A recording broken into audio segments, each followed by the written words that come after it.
Hello, my chicklets. Thank you for stopping by. I have attempted to record this particular story 4 times now, so let's hope that 5th time's the charm. I will be reading another story collected by the brothers Grimm. This one is called The Crystal Ball. There was once an enchantress who had 3 sons who loved each other as brothers, but the old woman did not trust them and thought they wanted to steal her power from her. So she changed the eldest into an eagle, which was forced to dwell in the Rocky Mountains and was often seen sweeping in great circles in the sky. The second she changed into a whale, which lived in the deep sea, and all that was seen of it was that it sometimes spouted up a great jet of water in the air. Each of them only bore his human form for only 2 hours daily. The third son, who was afraid she might change him into a raging wild beast, a bear perhaps, or a wolf, went secretly away. He had heard that a king's daughter, who was bewitched, was imprisoned in the castle of the Golden Sun and was waiting for deliverance. Those, however, who tried to free her risked their lives. 23 youths had already died a miserable death, and now only one other might make the attempt, after which no more must come. And as his heart was without fear, he caught at the idea of seeking out the castle of the Golden Sun. He had already traveled about for a long time without being able to find it, when he came by chance into a great forest and did not know the way of it. All at once, he saw in the distance 2 giants who made a sign to him with their hands. And when he came to them, they said, "We are quarreling about a cap, and which of us it is to belong to. And as we are equally strong, neither of us can get the better of the other. The small men are cleverer than we are, so we will leave the decisions to thee." "How can you dispute about an old cap?" said the youth. "Thou dost not know what properties it has. It is a wishing cap. Whosoever put it on can wish himself away wherever he likes, and in an instant he will be there." "Give me the cap," said the youth. "I will go a short distance off, and when I call you, you must run a race, and the cap shall belong to the one who gets first to me." He put it on and went away, and thought of the king's daughter, forgot the giants, and walked continually onward. At length he sighed from the very bottom of his heart and cried, "Ah, if I were but at the castle of the Golden Sun!" And hardly had the words passed his lips than he was standing on a high mountain before the gate of the castle. He entered and went through all the rooms until in the last he found the king's daughter. But how shocked he was when he saw her. She had an ashen gray face full of wrinkles, bleary eyes, and red hair.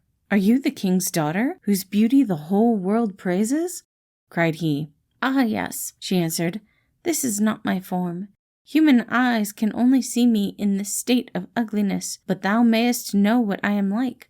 Look in the mirror. It does not let itself be misled. It will show thee my image as it is in truth." She gave him the mirror in his hand, and he saw therein the likeness of the most beautiful maiden on earth, and saw, too, how the tears were rolling down her cheeks with grief. Then he said, "How can thou be set free? I fear no danger." She said, "He who gets the crystal ball and holds it before the enchanter will destroy his power with it, and I shall resume my shape. Ah," she added, "so many have already gone to meet death for this, and thou art so young. I grieve that thou shouldest encounter such great danger." "Nothing can keep me from doing it," he said. "But tell me what I must do." "Thou shalt know everything," said the king's daughter. "When thou descendest the mountain on which the castle stands, a wild bull will stand before by a spring, and thou must fight it. And if thou hast the luck to kill it, a fiery bird will spring out of it, which bears in its body a burning egg, and in the egg the crystal ball lies like a yolk. The bird will not, however, let the egg fall until forced to do so, and if it falls on the ground, it will flame up and burn everything that is near, and melt even ice itself, and with it the crystal ball, and then all thy trouble will have been in vain." The youth went down to the spring, where the bull snorted and bellowed at him. After a long struggle, he plunged his sword into the animal's body, and it fell down. Instantly a fiery bird arose from it, and was about to fly away, but the young man's brother, the eagle, who was passing between the clouds, swooped down, hunted it away to the sea, and struck it with its beak until, in its extremity, it let the egg fall. The egg did not, however, fall into the sea, but on a fisherman's hut which stood on the shore, and the hut began at once to smoke and was about to break out in flames. Then arose in the sea waves as high as a house. They steamed over the hut and subdued the fire.